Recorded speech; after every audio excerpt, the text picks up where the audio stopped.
مفتی اعظم زندہ باد، مفتی اعظم زندہ باد۔ الحمد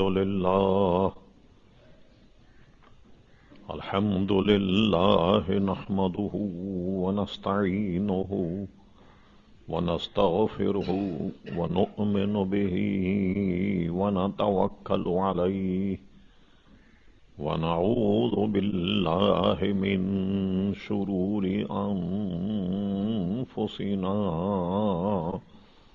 ومن سیئات اعمالنا من يهده الله فلا مضل له ومن يضلله فلا هادي له ونشهد أن لا إله إلا الله وحده لا شريك له ونشهد أن سيدنا ومولانا محمدا عبده ورسوله أرسله بالحق بشيرا ونذيرا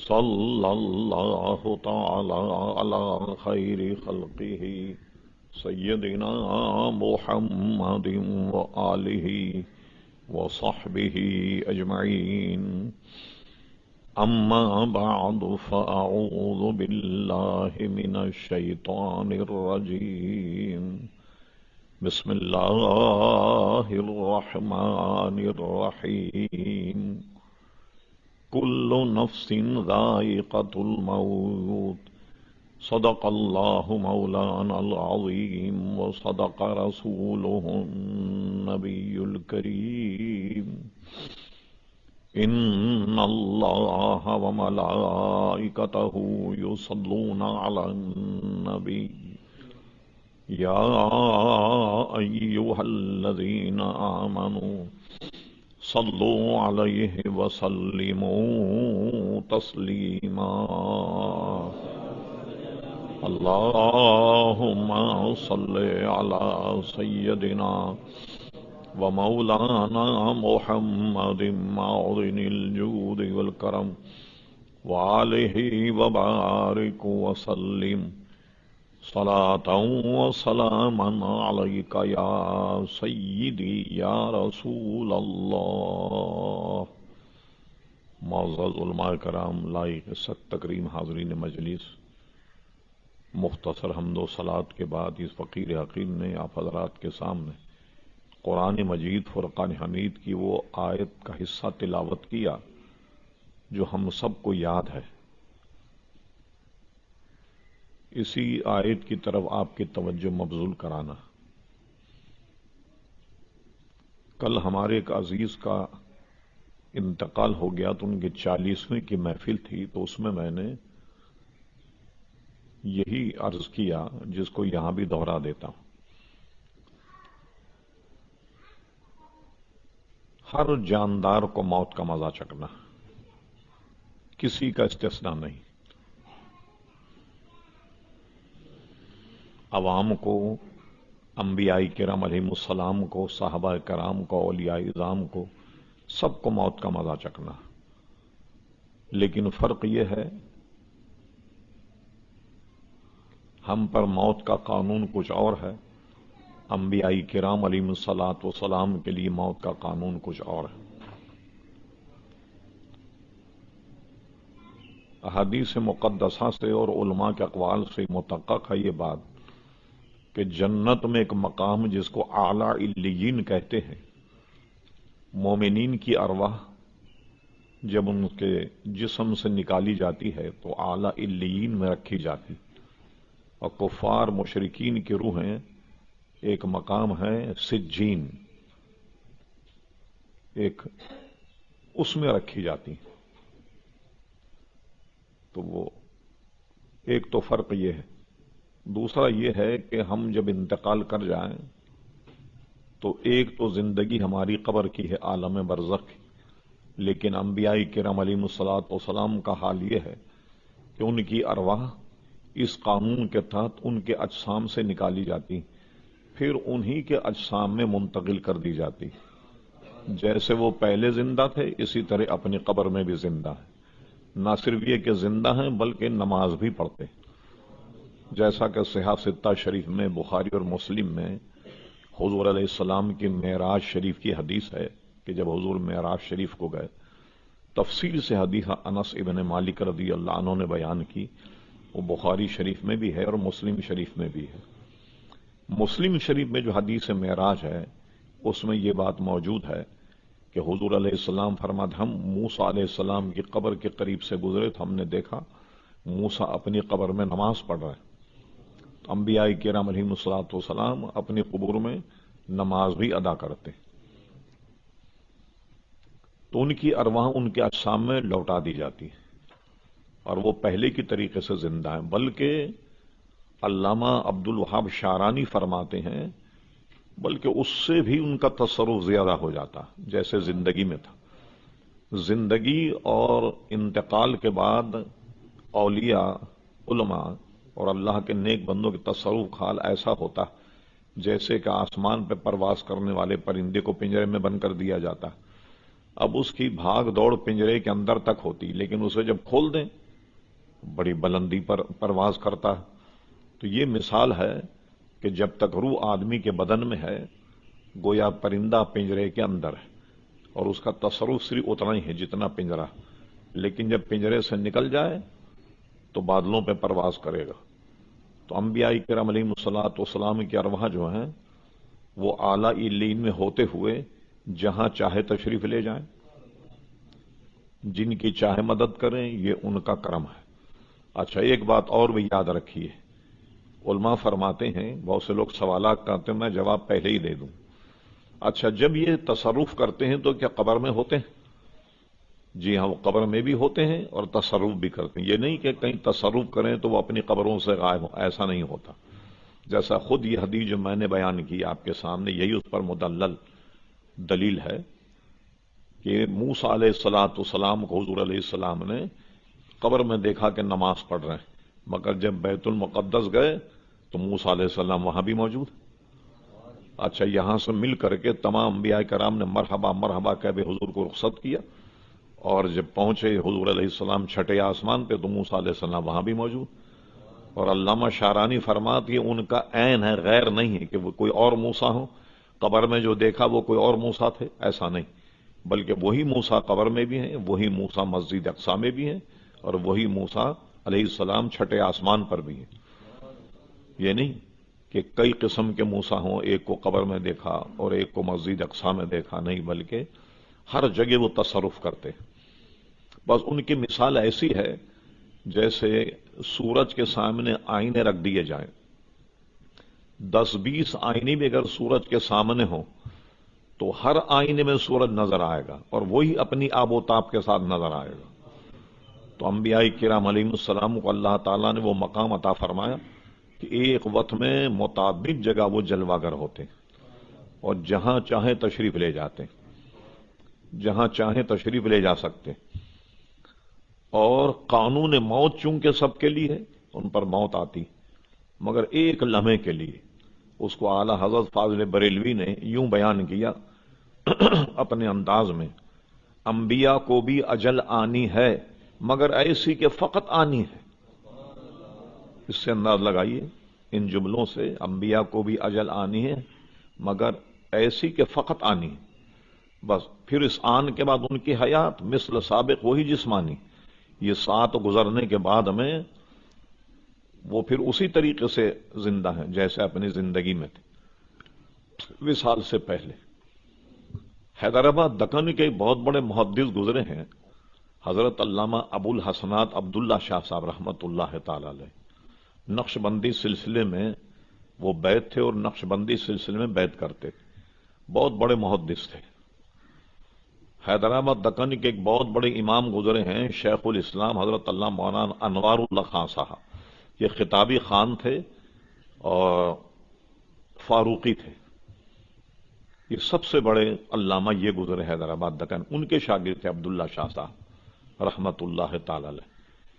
انہوں نے بڑی ضخیم کتاب لکھی ہے 5 جلدوں میں، الزجاجہ. بالکل مشکات شریف کی طرح جیسے صاحب مشکات نے حدیثیں امام شافعی کے مذہب پہ جمع کی، اور محدث دکن علامہ عبداللہ شاہ صاحب نے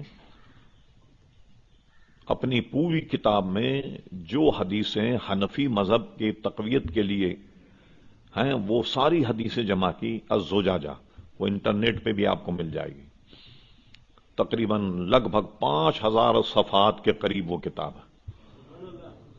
اور اس کتاب پر کچھ لوگوں نے پیش لفظ لکھے ہیں۔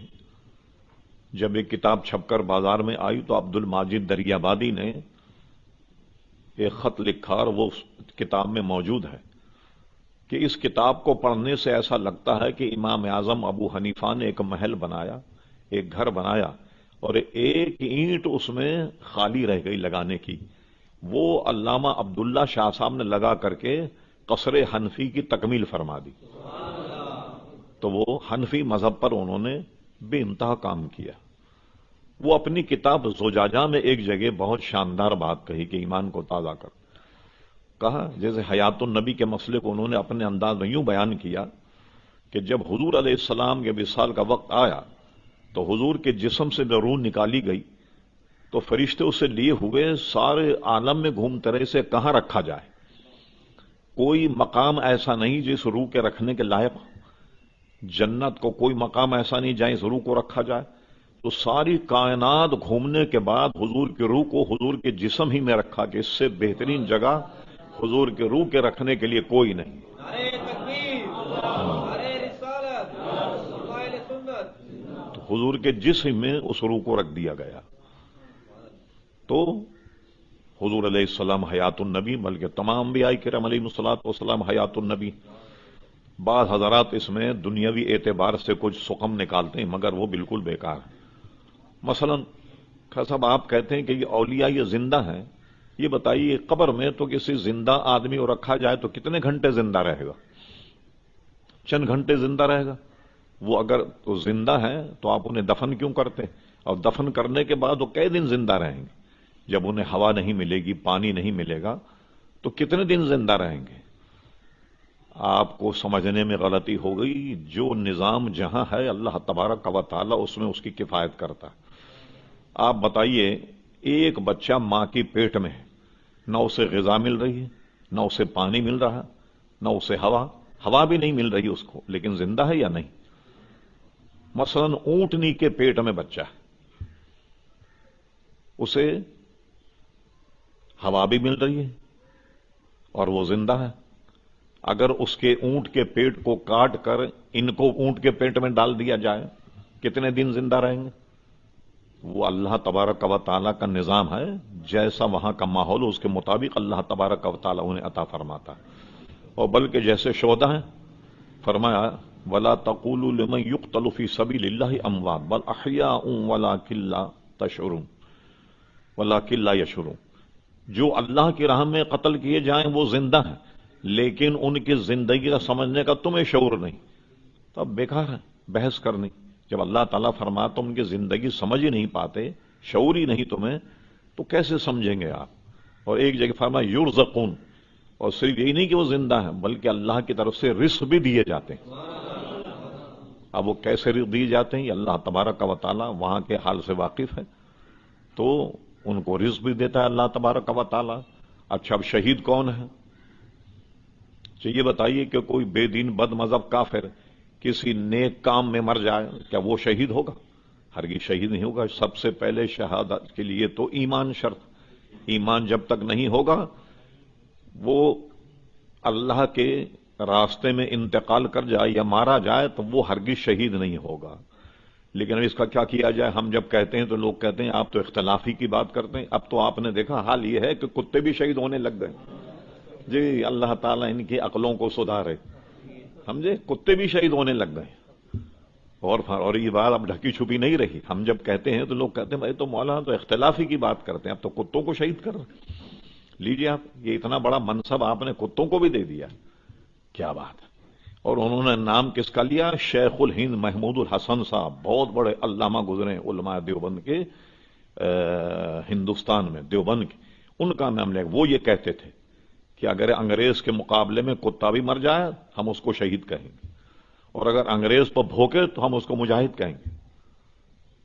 لیجیے صاحب، کتوں کا بھی مقام بڑھ گیا. اب اللہ تعالیٰ کرم فرمائے، الحمدللہ ہم اہل سنت و جماعت تو دیکھیے شروع سے چلے آ رہے ہیں، اور الحمدللہ ہم جانتے ہیں اولیاء کرام کا مقام کتنا ہے. شہداء، شہید کون ہے؟ بغیر ایمان کے کوئی آدمی شہید نہیں ہو سکتا.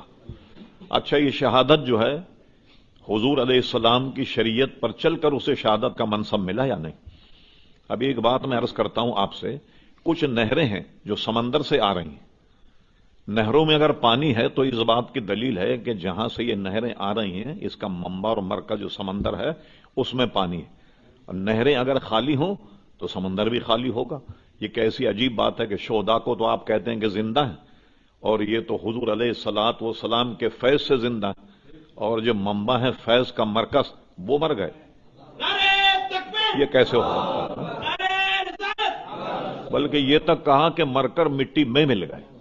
یہ کہا جہاں سے نہریں آ رہی ہیں اسی سمندر میں پانی نہ ہو تو نہروں میں پانی کہاں سے ہوگا جناب؟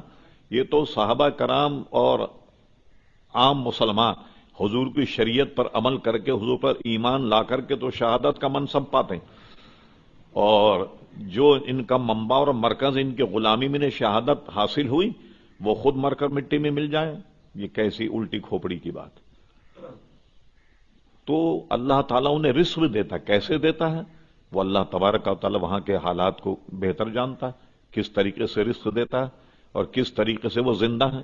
لیکن یہ میں نے بتایا کہ ماں کے پیٹ میں جب بچہ ہوتا تو بغیر ہوا، بغیر غذا، بغیر پانی کے زندہ ہوتا ہے یا نہیں؟ تو وہاں کے معاملات اللہ تبارک و تعالیٰ اس کو کفایت کرتا. اسی طرح اللہ تعالیٰ نے اپنی قدرت سے کوئی ایسا نظام رکھا کہ وہاں بھی انہیں رزق پہنچاتا ہے، وہاں بھی ان کے زندگی اور ان کے حیات کا کوئی نہ کوئی اللہ تبارک و تعالیٰ نے انتظام کیا، اور ہمیں فرما دیا کہ تم اس کا شعور نہیں رکھتے. تو اب اس پر بلا وجہ وقت ضائع کرنا بیکار کہ وہ کیسے زندہ ہیں، کیوں کر زندہ ہیں، اور انبیاء کیسے زندہ ہیں کہ ان کے کوئی بدن میں تغیر بھی نہیں ہوگا. تغیر، اور علماء نے حضرت سلیمان علیہ السلام کی مثال دی. یہ واقعہ قرآن مجید فرقان حمید میں موجود ہے. حضرت سلیمان علیہ السلام کے جنات بھی ان کے تابع تھے.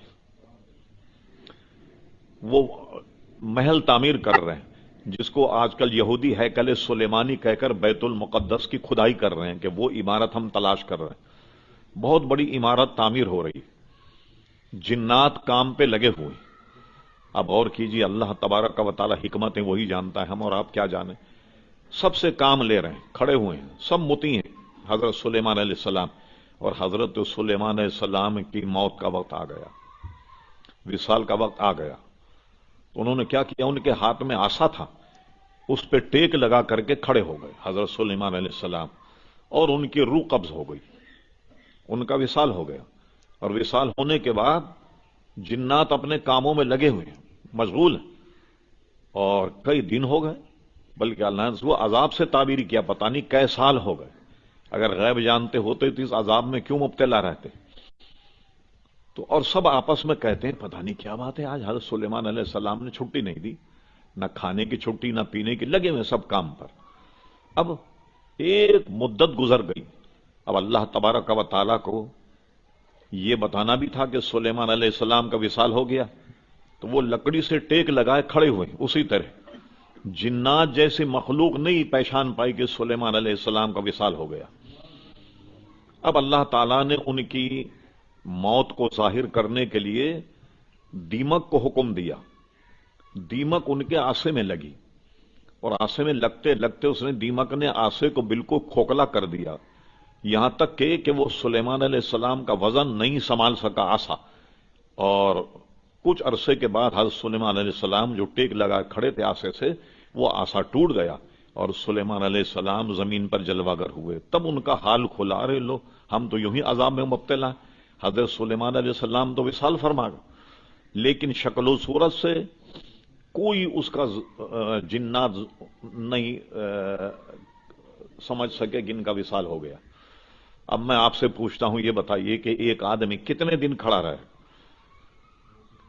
تقریباً تمام موسم کا مقابلہ کرے گا تو اس کے کپڑے میلے ہوں گے یا نہیں؟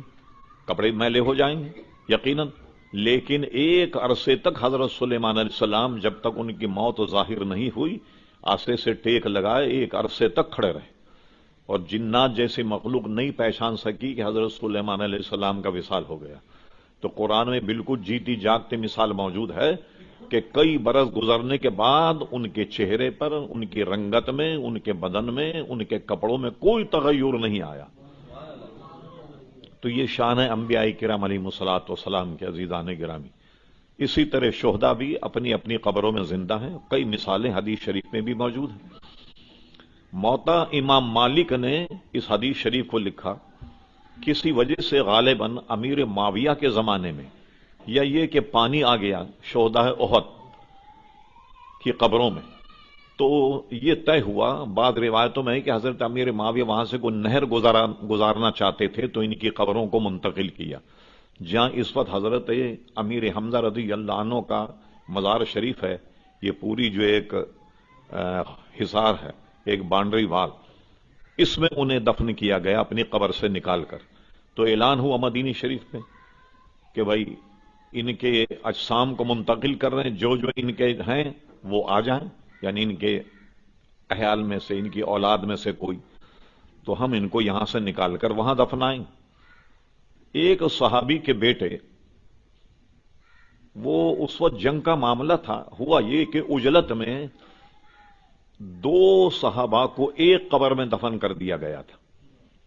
یہ جنگ وہ تھی کہ جو مسلمان ہار گئے، باوجود جیتنے تھے جنگ ہار گئے۔ عجلت میں 2 صحابی ایک قبر میں دفن ہو گئے۔ ان کے صاحبزادے نے یہ معاملہ مناسب سمجھا کہ چلیں اپنے والد کو نکال کر الگ قبر میں دفن کر دیں۔ جب قبریں کھودی گئیں تو ایک صحابی، انہوں نے ایسے کمر سے ہاتھ لگایا ہوا تھا، دیکھنے والے یہ سمجھے کہ عجلت میں ان کے ہاتھ پیر سیدھا کرنا رہ گیا ہوگا، تو کمر پر ہاتھ تھا اور اس سے نکالا ہاتھ کو، تو اس جگہ جہاں ان کا ہاتھ تھا تازہ خون وہاں سے نکلنے لگا، اور یہ ہاتھ خود بخود پھر وہیں چلا گیا۔ اور یاد رہے آپ کو کہ موطا امام مالک جو ہے یہ اولین کتابیں جو ہیں حدیث کی، ان کتابوں میں سے ایک کتاب ہے، اس کو کوئی جھٹلا نہیں سکتا، اس روایت کو نہ اس کتاب کو۔ ہاتھ ان کا پھر وہیں چلا گیا جہاں سے ان کو کھینچا گیا تھا ہاتھ کو، اسی طریقے سے، اور پھر اس کے بعد انہیں الگ قبر میں دفنایا گیا۔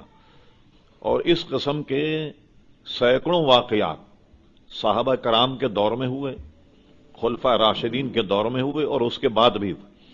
اور آپ کو یاد ہوگا کہ عراق میں دریائے دجلہ کے کنارے 2 مزارات تھے، ایک تھے حضرت حذیفہ ابن یمان اور ایک تھے غالباً حضرت عبداللہ ابن جابر۔ اس وقت کا بادشاہ تھا جس کو شاہ فیصل اول کہتے تھے۔ یہ شاہ فیصل جو سعودی عرب کا تھا، اس کو شاہ فیصل دوم کہتے ہیں۔ وہ پہلا بادشاہ تھا جس کو شاہ فیصل کہتے تھے عراق کا۔ شاہ فیصل اول کے خواب میں وہ صحابہ آئے اور انہوں نے کہا کہ ہماری قبریں یہاں سے منتقل کر دو، ہمارے اجسام، ہماری قبر میں پانی آ گیا۔ انہوں نے علماء کرام کو بلایا اور فتوے لیے۔ یہ خبر ہندوستان وغیرہ کے بے شمار اخباروں کا، دنیا بھر میں اس خبر کا ایسا چرچا ہوا کہ اب یہ تاریخ طے کرنا پر مشکل ہو گئی کہ انہیں کس تاریخ کو نکال کر کے قبر میں رکھا جائے۔ تو بادشاہ نے اور ان کے مصاحبین نے یہ طے کیا کہ حج کا موسم قریب آ رہا، حج ہونے کے بعد کی کوئی تاریخ رکھی جائے تاکہ تمام لوگ ان کے جنازے میں شرکت کر لیں۔ وہ تاریخ رکھی گئی اور علماء نے فتویٰ دیا اب ان کے اجسام کو یہاں سے منتقل کر دیا جائے، شرعاً کوئی حرج نہیں۔ علماء سے فتوے لینے کے بعد یہ کام ہوا، اور پہلے تو یہ کیا کہ دیکھیں ان کی قبر میں پانی ہے بھی یا نہیں۔ ان کی قبر اور دریا دجلہ کے کنارے ایک بہت بڑی کھائی کھودی گئی کہ دیکھیں اس میں پانی آتا ہے یا نہیں۔ بھئی جب قبر میں پانی آیا تو اس میں پانی آنا چاہیے، لیکن جب وہ کھودی گئی ایک کھائی نیچے تک، اس میں پانی نہیں آیا۔ لوگ سمجھے نہیں کیا مسئلہ ہوا، یہاں جب پانی نہیں ہے راستے میں تو قبر میں پانی کیسے آ گیا۔ لیکن بہرحال یہ طے ہوئی ایک تاریخ حج کے بعد کی۔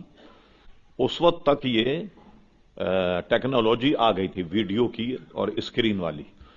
ایک جرمنی کمپنی نے کیا کیا کہ 15 فٹ کی اسکرین لگائی، کیونکہ خطرہ یہ تھا کہ 150 آدمی کہیں مر نہیں جائیں۔ ہر ایک آدمی ایک کے اوپر چڑھا جا رہا. انہوں نے کہا کہ یہاں کیمرہ لگا کر یہ ساری جو چیز ہے وہ اسکرین پر بتائی جائے تاکہ لوگ مرنے سے بچ جائیں. چلیے یہ بھی طے ہو گیا. اور ان کی قبر کھود کر جب نکالا گیا، ایک ہندوستان کا اخبار ہے جس کا حوالہ ہمارے قاری صاحب رحمۃ اللہ علیہ کی ڈائری میں نے پڑھا، لکھا ہوا تھا ارومان، بمبئی سے نکلتا تھا.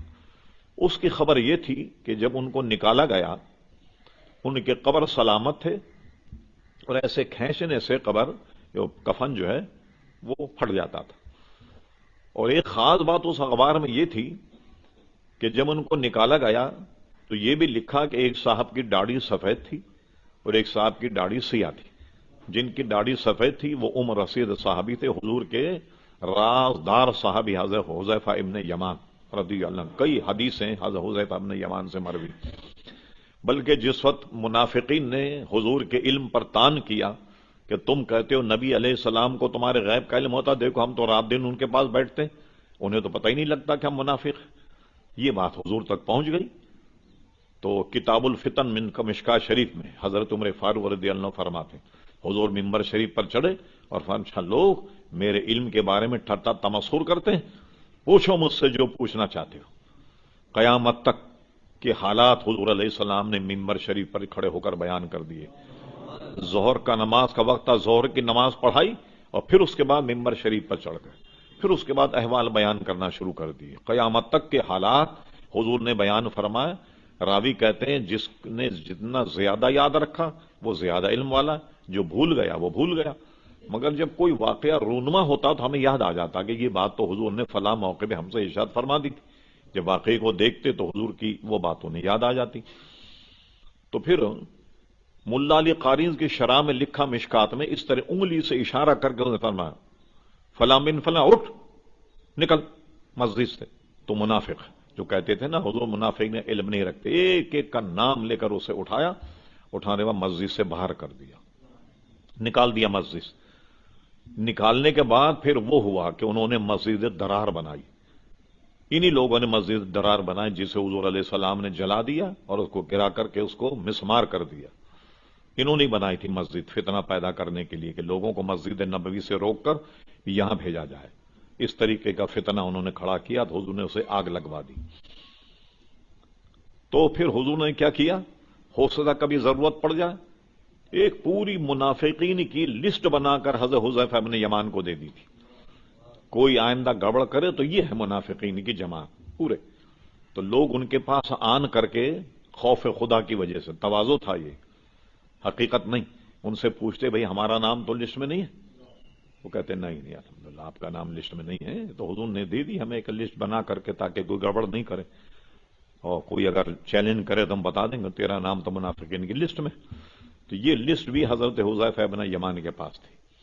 یہ حضور کے رازدار صحابی کہلاتے ہیں حدیث کی کتابوں میں، کئی حدیثوں کے راوی.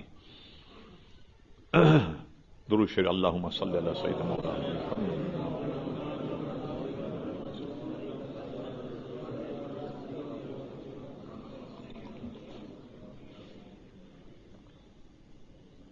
تو جب صحابہ کو دیکھا تو ایک ان میں جوان تھے اور ایک ضعیف تھے. جو ضعیف تھے اغلب گمان یہ ہے کہ وہ حذیفہ ابن یمان تھے رضی اللہ تعالی. پھر انہیں نکالا گیا تو ان کے کفن دیکھے تو وہ ایسے ہاتھ لگانے سے پھٹ جاتے تھے. اور ایک بات جو اخبار میں تھی وہ بڑی عجیب و غریب تھی کہ ان کی آنکھوں میں وہ چمک باقی تھی کہ جو زندہ آدمی کی آنکھ میں ہوتی، چمک رہی تھی ان کی آنکھ. حالانکہ انتقال کے بعد ہمیں آنکھ پر ایک پردہ آ جاتا اور آنکھ دھندلی ہو جاتی، انتقال سے پہلے ہونی شروع ہو جاتی. ماہرین تو یہ کہتے ہیں کسی آدمی کو سزائے موت ہو جائے، اس کو جب کال کوٹری میں ڈالا جاتا ہے سزائے موت سے پہلے اگر اسے دیکھا جائے ایک تو رنگ پھیکا پڑ جاتا اور آنکھوں میں اس کے اندھیرا آ جاتا ہے موت کے خوف کی وجہ سے، اور ایک پردہ جیسا آتا ہے، اس کی آنکھوں میں چمک جو ہے وہ ختم ہو جاتی. ایک اتنی ہیبت ہوتی پھانسی کی کہ آدمی کیا کرتا ہے پھانسی سے پہلے پھانسی لے لیتا ہے، مر جا. اسی لیے کال کوٹری میں ڈالنے سے پہلے اس کا کمر بند نکال لیا جاتا ہے، کہیں ایسا نہ ہو کہ رات میں یہ کہیں کمر بند ڈال کر یہ خود پھانسی نہ لے لے. اور کوئی پتھنوں والا آدمی ہو تو اس کا بیلٹ نکال لیتے ہیں ایسا نہ ہو کہ بیلٹ گلے میں ڈال کر کے مر جائے، پھانسی سے پہلے مر جائے۔ ہیبت ایسی ہوتی ہے پھانسی کی کہ آنکھوں میں آدمی کا اندھیرا آ جاتا ہے، سفیدی آ جاتی، لیکن ان کی آنکھوں میں وہ چمک موجود تھی جو زندہ آدمی کی آنکھ میں ہوتی۔ ایسے تو واقعات ہوئے۔ اور پھر کیا ہوا، جرمنی کمپنی نے اس کی پوری ویڈیو بنائی، فلم بنائی، اس کو جگہ جگہ جب دکھایا گیا، صرف اس ویڈیو کو دیکھ کر کے کئی لاکھ یہودی مسلمان ہو۔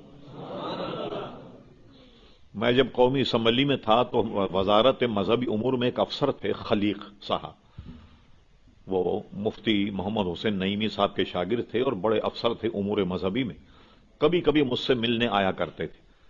تو مجھ سے انہوں نے کہا میں نے اس پہ پوری تحقیق کی اور دنیا بھر میں سفر بھی کیے جہاں مجھے جانا پڑا، لیکن میری تحقیق یہ ہے کہ یہ جو ان کی فوٹو یا فلم تھی لی ہوئی جس کو دیکھ کر لوگ مسلمان ہونے لگ گئے، تو انہوں نے یہودیوں نے وہ کروڑوں روپے مسلمانوں کو دے کر وہ خرید کر اسے ضائع کر دیا۔ ایک مرتبہ میں جب حاضر ہوا، اچھا ان دونوں صحابہ کو وہاں سے نکال کر کے ان کی تدفین کہاں ہوئی؟ باغ سلمان فارسی ایک جگہ ہے وہاں جہاں حضرت سلمان فارسی کا مزار، اور روایت میں ہے کہ وہاں کے گورنر بھی تھے حضرت سلمان فارسی رضی اللہ عنہ، وہاں ان کا مزار ہے۔ اس مزار کے قریب دونوں کو دفنایا گیا دوبارہ قبر کھود کر، تو وہ حضرت سلمان فارسی کے مزار کے قرب و جوار میں ان دونوں صحابہ کو دفنایا گیا۔ تو ایک مرتبہ صدام حسین نے کانفرنس بلائی، القدس کانفرنس بغداد میں، اتفاق سے ہم نے بھی اس میں شرکت کی، اور بھی پاکستان کے تھے، دنیا بھر کے اسکالر اس میں موجود تھے، ہم وہاں گئے۔ تو جانے کے بعد سلمان فارسی کے مزار پر فاتحہ پڑھی، ان دونوں حضرات کے مزار پر بھی الحمدللہ فاتحہ پڑھی۔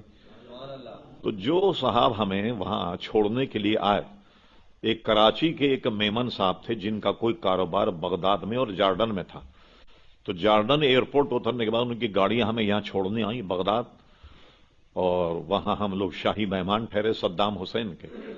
تو اس میمن بھائی جو ہمارے تھے انہوں نے اپنے دفتر میں یہ کہا تھا کہ یہ ہمارے احباب ہیں، یہاں آ رہے ہیں، انہیں کوئی گاڑی کی ضرورت پڑے تو آپ گاڑی فراہم کر دیں۔ انہوں نے ٹیلی فون نمبر ان کے دے دیے کہ جب بھی گاڑی کی ضرورت تو آپ گاڑی بلا لیں۔ ہم نے گاڑی بلوائی اور باغ سلمان گئے۔ وہاں کسی نے بتایا کہ یہ جو دو صحابہ کو قبروں سے نکالا ہے، یہ فوٹو گرافر کی دکانیں بہت زیادہ تھی، کہنے لگے یہاں ایک صاحب کے پاس اس کا فوٹو ہے۔ اب بتقاضۂ بشریت ہم پہنچ گئے اس کے پاس۔ اچھا ہم نے کہا دکھاؤ بھائی ذرا وہ فوٹو۔ تو وہ فوٹو ان کی شکل و صورت کا نہیں تھا، صرف یہ تھا کہ ان کا جنازہ رکھا گیا، سارا سرکاری پروٹوکول، پولیس کی گاڑیاں، فوج کی گاڑیاں وہاں موجود تھیں، اور شاہ فیصل اول بھی وہاں کھڑا تھا جنازے میں، اور اس طریقے سے منظر تھا کہ اس کے پیچھے قصرہ کا محل آتا تھا، یعنی صرف جنازے رکھے ہوئے تھے۔ یہ فوٹو ہمیں صرف ملا۔ تو اس نے کہا کہ یہ میں فوٹو نایاب ہے، 12,000 دینار لوں گا آپ سے۔ میں نے کہا لو بھائی 12,000 دینار، 12,000 دینار ہم نے دیے، وہ فوٹو اس سے لیا۔ پھر یہاں کراچی میں کیلنڈر چھپا، اس میں بھی فوٹو چھپا، لیکن یہ یاد رہے کہ وہ فوٹو ان کی شکل اور صورت کا نہیں تھا، ان کے جنازے رکھے ہوئے ہیں، جیسے کھٹولے میں رکھتے ہیں نا جنازے، اس طرح جنازے رکھے ہوئے ہیں، سرکاری گاڑیاں کھڑی ہوئی ہیں، اور ایک جنازے کے سامنے نماز جنازہ سے قبل شاہ فیصل اول وہ کھڑا ہوا۔ یہ فوٹو تو انہوں نے ساری لے کر کے خرید کر، مسلمان تو آپ جانتے ہیں کہ ذری سی بات میں بک جاتا ہے۔ یہ اسرائیل بنا کیسے، آپ تحقیق کیجیے۔ مفتی سید امیل حسنی یا حسینی، یہ وہاں لوگوں کو ایسے مختلف اجتماع کر کے مسجد کے گلیوں میں کہتے خدا کے لیے مسلمانوں اپنی جاگیریں یہودیوں کو مت بیچو، مگر مسلمان لالچی چمن بیچ ڈالے، وطن بیچ ڈالے، پڑے کاش ماؤ کا کفن بیچ ڈالے۔ اچھا مسلمان اگر خریدے تو 1 لاکھ میں خریدتا تھا، یہودی اگر خریدے 4 لاکھ میں خریدتا تھا۔ اس طریقے سے سارے مکان دکانیں مسلمانوں کی یہودیوں نے خریدی، اور اتنی بڑی تعداد بن گئی یہودیوں کی کہ اپنی حکومت کا اعلان کر دیا، اور امریکہ نے ان کی حکومت کو تسلیم کر لیا۔ تو یہ کس نے بنائی یہ حکومت؟ یہ ہماری غفلت سے بنی نا۔ مسلمان اگر اپنی جاگیریں نہیں بیچتے، اپنی دکانیں، اپنے مکانات نہیں بیچتے، تو یہودیوں کو گھسنے کا موقع ہی نہیں ملتا۔ تو یہ حال ہے ہمارا۔ تو سب انہوں نے خرید لیے تاکہ وہ دنیا سے اس کو ناپید کر دے کہ لوگ جو ہیں وہ برگشتہ ہو رہے ہیں اپنے مذہب سے، اور اسلام قبول کر رہے ہیں، اسلام کی حقانیت ظاہر ہو رہی ہے کہ حضور علیہ السلام کے دیکھنے والوں کا یہ حال ہے، تو حضور علیہ السلام کا کیا حال ہوگا؟ تو ان کے مذہب کا پیا پانچا ہو رہا تھا، انہوں نے یہ سازش کی کہ وہ ساری چیزوں کو بالکل غائب کر دیا، لیکن یہ واقعہ گزشتہ صدی میں ہوا اور اس کو دیکھنے والوں کی تعداد کم سے کم 5-10 لاکھ تھی، جو ان کے جنازے میں شریک تھے اور نماز پڑھی، برکت کی خاطر ان کے لیے نماز پڑھی، اور علماء نے فتویٰ دیا کہ نماز جنازہ حصول برکت کے لیے ان کی دوبارہ پڑھی جا سکتی، تو جنازے میں شرکت بھی کی اس وقت کے لوگوں نے کہ برکت حاصل ہو جائے صحابی کے نماز جنازہ میں شرکت کے لیے۔ اگرچہ تحقیق کچھ اور ہے، ہمارے امام کا مذہب یہ ہے کہ دفنانے کے 3 دن کے بعد میت خراب ہو جاتی تو اب نماز جنازہ جائز نہیں، لیکن صحابہ کرام علیہم الصلوۃ رضوان کے تو جسموں کے خراب ہونے کا سوال ہی پیدا نہیں ہوتا، اس لیے بھی علماء عراق نے فتویٰ دیا کہ نماز جنازہ کی تکرار ہو سکتی، دوبارہ ان کی نماز جنازہ پڑھی اور لاکھوں مسلمانوں اس میں شرکت کی۔ تو ایسے واقعات تو دنیا میں کئی گزر گئے عزیزان گرامی۔